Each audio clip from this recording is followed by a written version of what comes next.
রাসূল সাল্লাল্লাহু আলাইহি ওয়াসাল্লাম বললেন, আমি কি তোমাকে এমন কিছু শব্দ শিখিয়ে দেব যেগুলো বললে আল্লাহ তোমার সকল দুশ্চিন্তা দূর করে দিবেন এবং তোমার ঋণ পরিশোধের ব্যবস্থা করে দিবেন?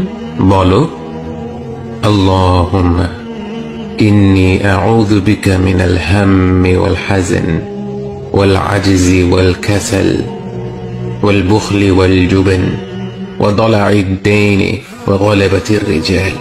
হে আল্লাহ, নিশ্চয়ই আমি আপনার আশ্রয় নিচ্ছি দুশ্চিন্তা ও দুঃখ থেকে, অপারগতা ও অলসতা থেকে, কৃপণতা ও ভীরুতা থেকে, ঋণের ভার ও মানুষদের দমন পীড়ন থেকে।